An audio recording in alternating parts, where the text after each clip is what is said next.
My ex told everyone I was broke trash. After I paid her rent for 2 years, so I bought the apartment building she lives in and raised her rent. I'm a 29-year-old construction worker, and for as long as I can remember, I've been the guy who gives more than he gets. My friends used to joke that I had a rescuer complex, but back then, it didn't feel like that. I just thought helping people was what love looked like. That's how I ended up with Jessica. We met in 2020, when everything was falling apart. Businesses closing, people losing jobs, uncertainty everywhere. She was working in marketing, and one day she called me crying because her company had shut down overnight. Rent was due in a week, and she didn't know what to do. Without thinking twice, I told her, "Don't worry about it. I got you." And from that day forward, I kept getting her. Month after month, rent after rent. 2 whole years of me covering every bill while she looked for something better. I didn't even keep track. It wasn't about money to me. It was about love. I was proud to provide. Her friends called me a saint. "You're such a good guy, Alex. Not many like you left." I'd laugh it off, pretending it didn't matter, but hearing that felt good. What I didn't realize was that behind those same smiles, Jessica was already rewriting who I was. At dinners, she'd joke about how I worked with my hands, like it was something dirty. She'd sigh when I came home covered in dust from job sites. One night she said, "I just wish you were a little more ambitious." I didn't know it then, but that was the start, the first tiny crack in the foundation. I kept paying the rent, thinking I was holding us together, but I was just building a home for someone already planning her exit. Looking back, I think love stopped feeling like love somewhere between the 3rd and 4th rent payment. It turned into a transaction. Jessica started treating my help like it was owed to her. At first, it was subtle. Little things like forgetting to say thank you or rolling her eyes when I mentioned how tight money was that month. I remember one night vividly. We were sitting on the couch, eating takeout, and I mentioned how the foreman offered me overtime. I said, "If I take the extra shifts, I can finally start saving again." She didn't even look up from her phone. "Why? You already make enough to cover rent," she said. I laughed, thinking she was joking.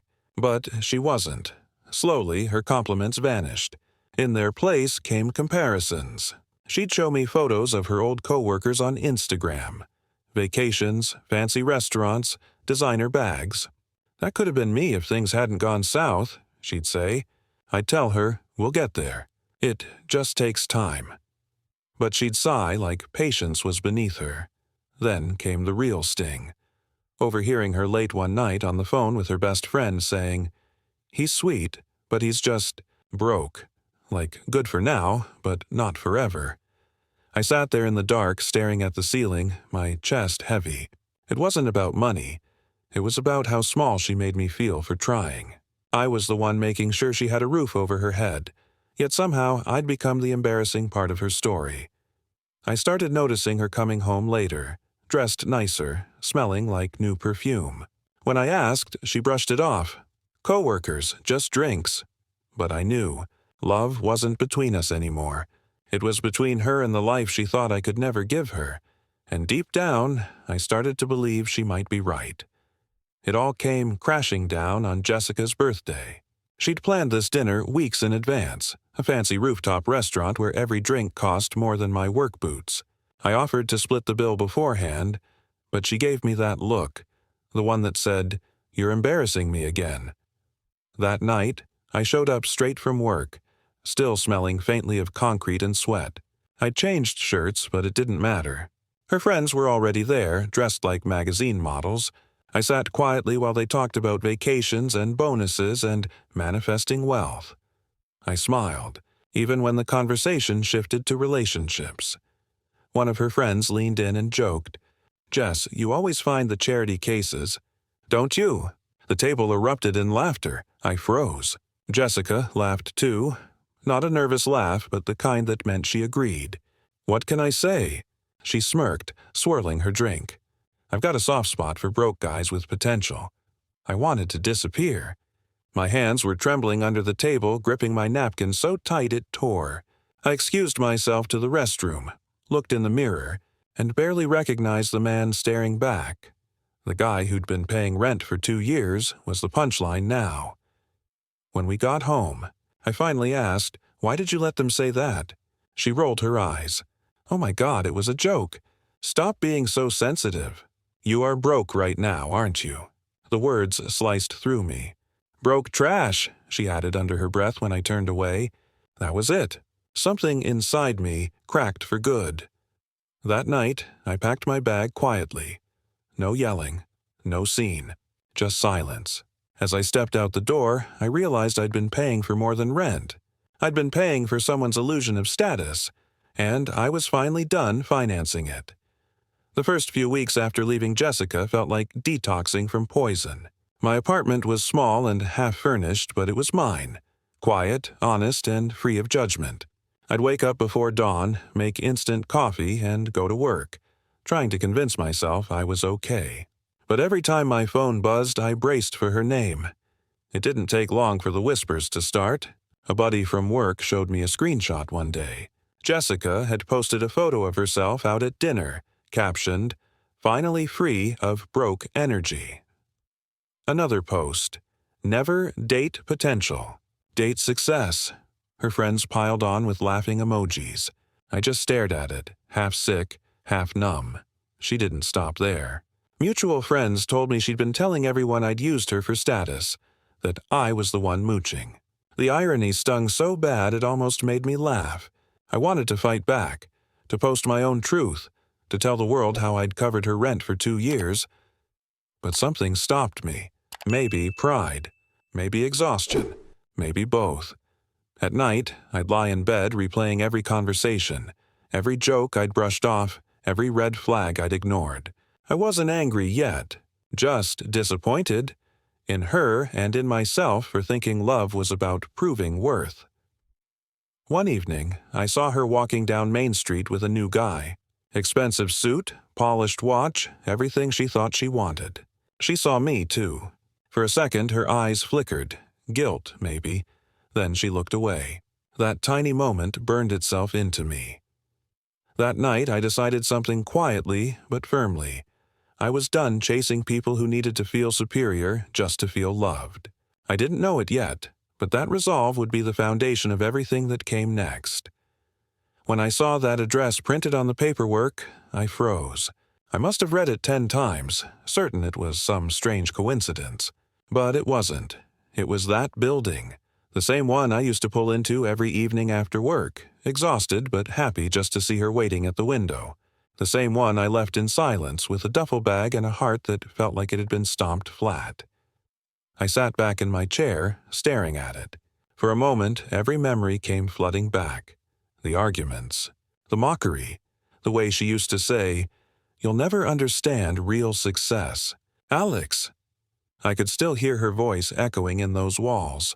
The broker, unaware of the history, started explaining the details. Owner wants out. Place needs major renovations. Half the tenants are behind on rent. He paused, chuckling. One of them's apparently a bit of a drama queen. Apartment 3B. Been complaining about everything for years. My stomach tightened. Apartment 3B. That was Jessica's. I leaned forward, pretending to take notes. "How soon can we do a walkthrough?" The next morning, I drove there. The building looked smaller than I remembered. Maybe because I wasn't walking in as a broken man anymore. The paint was chipped, the stairs creaked, and the air smelled faintly of dust and regret. When I reached the 3rd floor, I glanced down the hall at 3B. Her name was still taped crookedly to the mailbox, J. Morales. I didn't knock, not yet. I just stood there for a few seconds, my pulse steady, a calm I'd never known before washing over me. For 2 years, I'd paid rent on that door. Now, life was offering me a chance to buy the whole building it opened into. And for the first time, revenge didn't feel angry. It felt poetic. A month later, the deal went through. The day I signed the closing papers, the same broker who'd shown me the property shook my hand and said, "Congratulations, you're officially a landlord now." I nodded, smiling faintly. He had no idea the weight behind those words. Owning that building didn't feel like revenge at first. It felt like redemption. Proof that the guy who'd once been mocked for being broke could now buy the very walls that once witnessed his humiliation. I drove there alone after closing, parked across the street, and just sat watching it under the orange glow of the streetlights. It wasn't luxury. It wasn't glamorous, but it was mine. Inside, I inspected every floor with my new keys jingling in my hand. The cracked tiles, the dripping faucets, the faded mailboxes, every imperfection whispered a reminder of where I came from. When I passed apartment 3B, I hesitated again.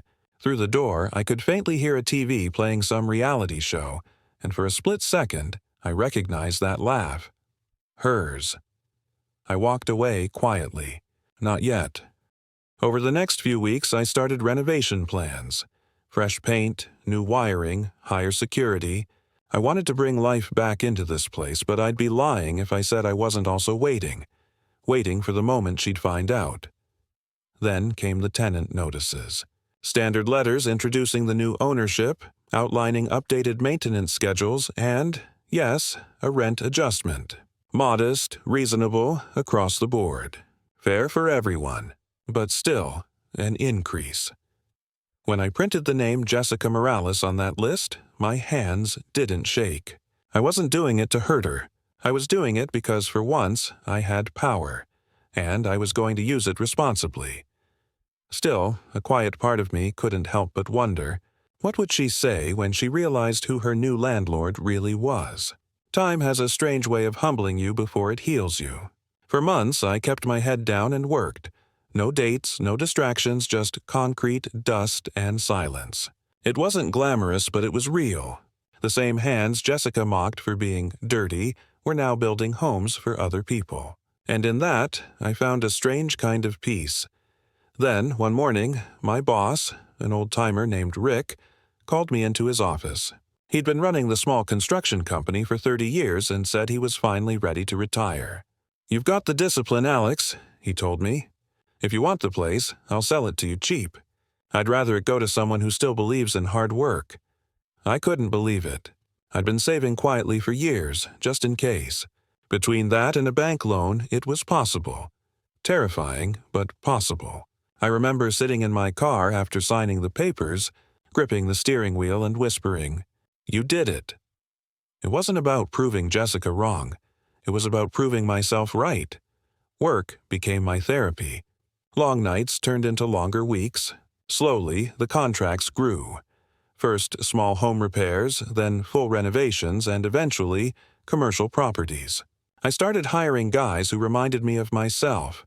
Underestimated, overlooked, hard-working. Sometimes I'd think of Jessica and wonder if she'd ever realize what she threw away. But I didn't linger on it. I was too busy building something real, something that finally belonged to me. One evening, while sorting paperwork, I noticed a new listing from a real estate broker I'd recently partnered with. A mid-sized apartment complex, good structure, rough maintenance, for sale at a fair price. I almost skipped it. Until I saw the address. It was familiar. Too familiar. Jessica's building. And for the first time in years, I smiled without pain. 2 weeks after the ownership notices went out, my phone buzzed with a flood of emails from tenants. Some thanked me for addressing overdue maintenance. Others asked questions about the renovations. And then, buried in the list, there it was. A message from Jessica Morales. Subject: about this rent increase. I opened it, half smiling already. Her tone was exactly what I expected. Entitled and dismissive. "Hi, whoever you are, I've been living here for years and have never had rent raised this high. It's ridiculous, and I'll be calling the city if this isn't adjusted." I didn't reply. Not yet. A few days later, she posted about it online. I only saw it because mutual friends sent screenshots. New landlord jacked up the rent without warning. Some broke construction worker trying to act like a big shot, probably. The irony nearly made me laugh out loud. She was still calling people broke, even while renting from the man she once called trash. She had no idea. Not yet. 2 more weeks passed before the building inspection day, a standard procedure for me to check in with tenants. I knocked on doors, clipboard in hand, acting like any other property owner. When I reached 3B, I hesitated only a moment before knocking. "Coming," she called, her voice muffled. The door swung open, and time stopped. She looked exactly the same, maybe a little more tired, a little less polished. When her eyes met mine, I saw the recognition hit like lightning. Her smile faltered, her voice caught in her throat. Alex?" I nodded slowly. "Afternoon, Miss Morales. I'm here to inspect the unit."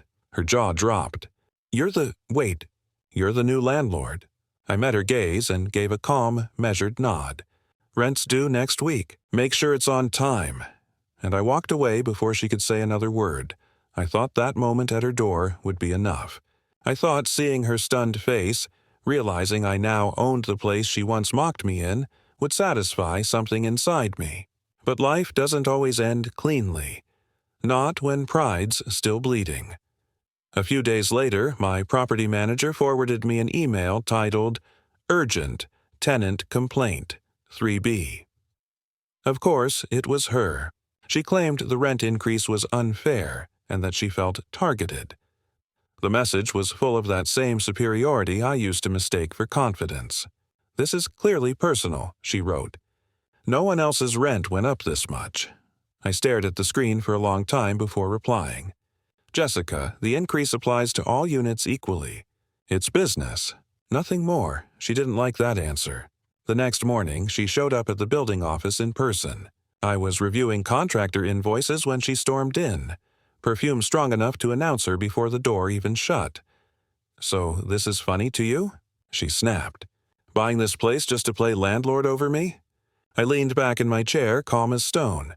"Jessica, this building was a business opportunity. You just happen to live here." Her eyes flashed. "You're lying. You did this for revenge," I shrugged. "Believe what you want. But you should know, I treat all my tenants fairly." She laughed bitterly. "You think this makes you better than me now?"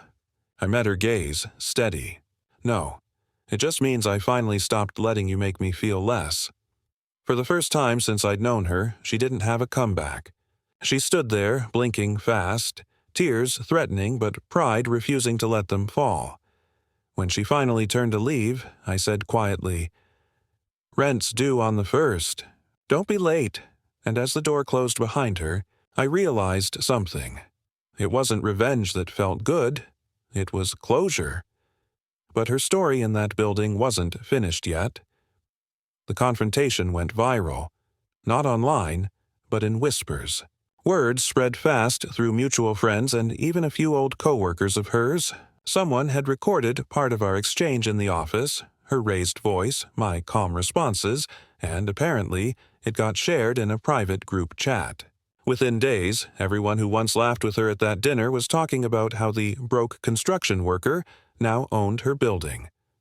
Jessica became a story. Not a person. Her story. The girl who mocked a man for being broke only to end up paying him rent. I didn't post anything. I didn't even gloat. I didn't need to. The universe was doing that for me. Meanwhile, I focused on the business. We expanded. New crews, new contracts, a second truck. I poured myself into work because for the first time in years, I wasn't chasing approval. I was building a life. Every payment I received from tenants, every brick we laid, every inspection I passed felt like one more layer between me and the version of myself who once begged for validation. But Jessica. She didn't disappear quietly. She tried playing the victim online. "My ex is obsessed with me," she posted once, claiming I'd bought the property to torment her. People didn't believe her, not after seeing the receipts. Some even defended me publicly, calling her out for hypocrisy. I stayed silent. That silence became its own kind of victory. Then, one night as I was locking up the office, I got a text from an unknown number. It was her. "I didn't deserve how you left me. Can we talk?" For a long moment I stared at the message, thumb hovering over the keyboard. Part of me wanted to respond, to finally say everything I'd swallowed back. But another part of me knew. Silence would hurt her far more than words ever could. So I just locked my phone, turned off the lights, and walked out into the night. I didn't reply to Jessica's message that night, or any night after. But ignoring her reopened something I thought had healed. For days, I kept replaying everything. That dinner, the insults, the years I spent trying to prove I was enough. It was like the silence between us had turned into a mirror, forcing me to look at every piece of myself I'd buried under shame and resentment. Even with the business thriving, I started feeling hollow. Success didn't taste the way I thought it would. I'd imagined that the moment she saw me win, I'd feel free. But instead, I just felt tired.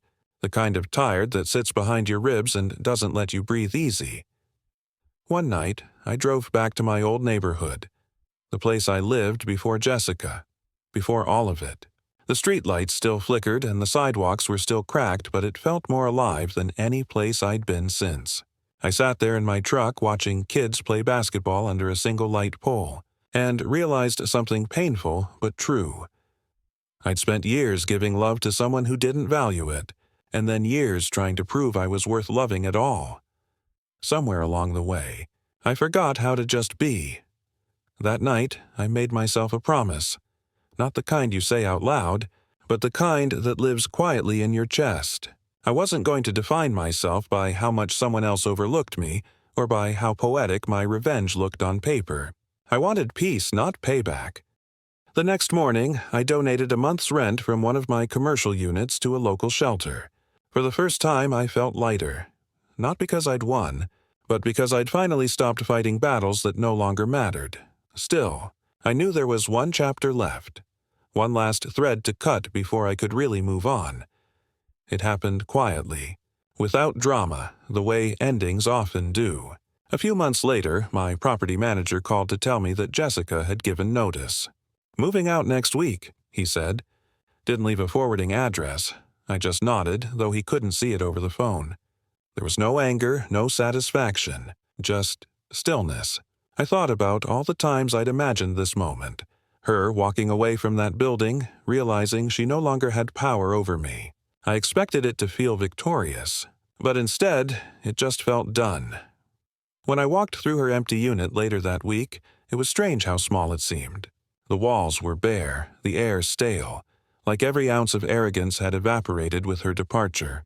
I stood in the same spot where she once called me broke trash and whispered, "Not anymore." Then I smiled, not out of spite, but gratitude. On the drive home, I stopped by a cafe near the construction site where one of my crews was working.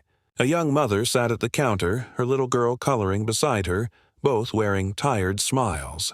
I overheard her telling the cashier she'd been evicted and was struggling to find a place. Something in me shifted. That evening, I called my manager and said, "Unit 3B, don't relist it yet. I want to offer it to someone who actually deserves a chance." 2 weeks later, that mother and her daughter moved in, rent-free for the first 3 months, until she could get back on her feet. I didn't post about it. I didn't tell anyone. It wasn't about revenge anymore.